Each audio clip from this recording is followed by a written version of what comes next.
You showed today how creating authentic video content from the BBC creates a very compelling user experience. How can those newspapers out there today that are struggling to produce such content, what advice would you have for them? I think one of the questions that came up after the panel was from newspapers who were saying that it's expensive to do video, and what can we focus on? What can we do that is not going to be too costly, and which is going to give us a good response from the audience? It's a tough question to answer, but I think two of the things that I mentioned in the talk are maybe relevant. One of them is the idea that if you have a reporter going out to do a story, make sure they understand that video is part of that story. Even if that video is rough and ready and not packaged up and filmed in beautiful quality on a high-end camera, even if it's smartphone video, if it's something that's visual, a story that deserves to be told in a visual way, let's say they're filming a protest or a demonstration or something like that, then having some video, even just a short clip of half a minute, minute and a half, can make a really big difference. So that's one thing. Get your journalists in the habit of mind of thinking not just about text and maybe still pictures, which newspapers are very good at, but also just short bits of video which add to the storytelling and don't have to be expensive. That's one thing. The other thing is a point I was making about what I called raw video, and that's really the focusing on news stories and events where video is key, and then trying to source that video, going into partnerships or commercial relationships with news agencies or user-generated content, your own users, to source video that you haven't created yourself, you haven't produced yourself, but which is really great watchable content.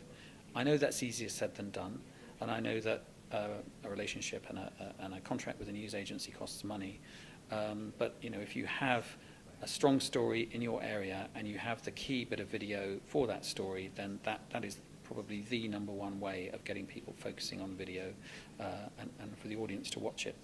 But I think thinking about your audience, your readers, your viewers, as people who can and do make content, and inviting them to contribute and looking for great content from your own users is another good thing to consider. Do you think newspapers are best suited, or do you have an opinion on this, for working on breaking news for video, features? I suppose they have to do all of them, but do you have an opinion on which one they may be best suited for? I think it's really hard to generalize. I think that newspapers and magazines have a great long tradition of considered, distilled, thoughtful journalism, where they're looking back maybe over a week and summing up a story, or whether they're getting a great interview that they're doing in depth. And that isn't to say they can't do all the other things, but sometimes I look at some of the newspapers that are doing this well, and I think that is great. That is great, good, original journalism done in video, which plays to the strengths of the paper. What did you learn from this event that's very international, and maybe you could even take back to BBC? That's a great question. So I like coming to events like this where there's a broad, diverse set of perspectives. I was invited here on the strength of the fact that I'm part of the Online News Association, actually, which does something similar. It has a very big membership in the States, and I've gone to many of their events and thoroughly enjoyed those different perspectives. To me, this conference has given me a slightly different set of participants with different perspectives. I've talked to people from Scandinavia, from other parts of Europe, and it's just always interesting to trade ideas and swap experience about what works and what doesn't. Thanks so much.